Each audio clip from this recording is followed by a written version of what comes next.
Comfort zone শব্দটা শুনলেই কেমন একটা আরামদায়ক নিরাপদ জায়গার কথা মনে হয়, তাই তো? কিন্তু কি হবে যদি বলি আমাদের জীবনের আসল সম্ভাবনাটা ঠিক এর বাইরেই অপেক্ষা করছে? চলুন আজকের এই আলোচনায় আমরা এই ধারণাটাকেই একটু অন্যভাবে দেখার চেষ্টা করি। তো প্রথমেই একটা সহজ প্রশ্ন দিয়ে শুরু করা যাক। আচ্ছা, কমফোর্ট জোন কি আসলেই একটা নিরাপদ জায়গা? সাধারণভাবে আমরা তো এটাই বিশ্বাস করে এসেছি, তাই না? কিন্তু আজকের এই বিশ্লেষণ এই বিশ্বাসটাকেই একটু নাড়িয়ে দেবে। কমফর্ট জোন আসলে একটা বিপজ্জনক জায়গা যা মানুষের সম্ভাবনাকে নষ্ট করে দেয়। কি কথাটা শুনে একটু ধাক্কা লাগলো না? বেশ শক্তিশালী একটা লাইন কিন্তু। আর এটাই আমাদের আজকের আলোচনার একেবারে কেন্দ্রবিন্দুতে থাকবে। তো চলুন গভীরে গিয়ে দেখি কিভাবে আমাদের সবচেয়ে নিরাপদ বলে মনে হওয়া জায়গাটাই আমাদের সম্ভাবনার পথে সবচেয়ে বড় দেয়াল হয়ে দাঁড়াতে পারে। বেশ, তাহলে প্রথম অংশে আমরা দেখব কেন এই আরামদায়ক অবস্থাকে একটা বিপদ হিসেবে বলা হচ্ছে, আর কিভাবে আমাদের সবচেয়ে নিরাপদ আশ্রয়টাই আমাদের জন্য হয়ে উঠতে পারে একটা বিরাট ফাঁদ। তার আগে আসুন ব্যাপারটা পরিষ্কার করে নিই। এই যে আমরা কমফর্ট জোন বলছি, এটা আসলে কি? দেখুন, এটা হলো আমাদের মনের এমন একটা অবস্থা যেখানে সবকিছু খুব পরিচিত লাগে, সবকিছুই সহজ মনে হয়, আর মনে হয় যেন সব আমাদের নিয়ন্ত্রণে আছে। এর ফলে কি হয়? উদ্বেগ, দুশ্চিন্তা বা স্ট্রেস এগুলো প্রায় থাকেই না। এক কথায় এটা আমাদের স্বস্তির জায়গা। এখন আমরা দেখব কিভাবে এই আরামদায়ক অনুভূতিটা, এই স্বস্তিটা ধীরে ধীরে আমাদের ভেতরের আসল সম্ভাবনাকে মেরে ফেলে, আর কিভাবে এই আরামপ্রিয়তা আমাদের একরকম স্থবির বা অনড় করে দেয়। দেখুন, একদিকে ব্যাপারটা খুব সহজ। কমফোর্ট জোনে আমরা কেন থাকি? কারণ এখানে ঝুঁকি কম, সবকিছু চেনা জানা, ফলাফল কি হবে সেটাও আন্দাজ করা যায়।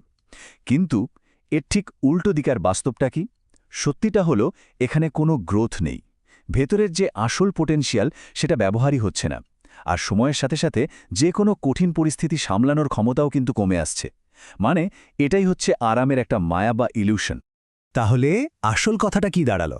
দাঁড়ালো যে জীবনের সবচেয়ে বড় ঝুঁকিটা হলো কোনো ঝুঁকিই না নেওয়া। হ্যাঁ, কমফর্ট জোনে থেকে ছোট ছোট চ্যালেঞ্জগুলোকে এড়িয়ে যাওয়াটা লম্বা সময়ে গিয়ে ব্যক্তিগত উন্নতির জন্য সবচেয়ে বড় বিপদ হয়ে দাঁড়ায়। আচ্ছা, শুধু তত্ত্বকথা তো অনেক হলো, এবার একটা জলজন্ত উদাহরণ দেখা যাক, কেমন?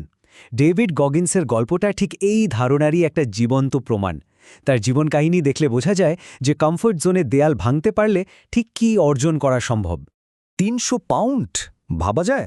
হ্যাঁ, এটাই ছিল একসময় ডেভিড গগিন্সের ওজন। মানে তার যাত্রাটা শুরু হয়েছিল এমন একটা জায়গা থেকে যা বেশিরভাগ মানুষের কাছেই অসম্ভব বলে মনে হবে। এই ওজনটা যেন ছিল তার কমফর্ট জোনেরই একটা বাস্তব রূপ। তো গগিন্স কী করলেন? প্রথমে তিনি তার এই ৩০০ পাউন্ড ওজনের বাধাটাকেই টার্গেট করলেন। এরপর নেভি সিল হওয়ার জন্য এমন এক কঠিন পথ বেছে নিলেন যা শারীরিক এবং মানসিক কষ্টের শেষ সীমায় নিয়ে যায়। আর তার ফলাফলটা কি হলো? তিনি হয়ে উঠলেন একজন এলিট অ্যাথলিট, আর আজ লক্ষ লক্ষ মানুষের জন্য এক বিরাট অনুপ্রেরণা।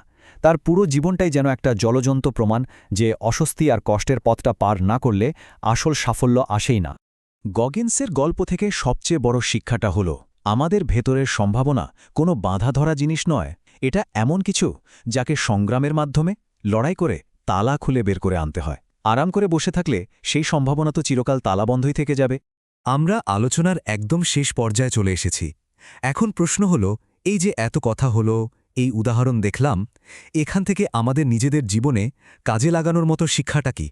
যদি পুরো আলোচনার সারমর্ম একটা মাত্র লাইনে বলতে হয়, তাহলে সেটা হবে আরাম ত্যাগ করলেই ভেতরের আসল সম্ভাবনাটা মুক্তি পায়।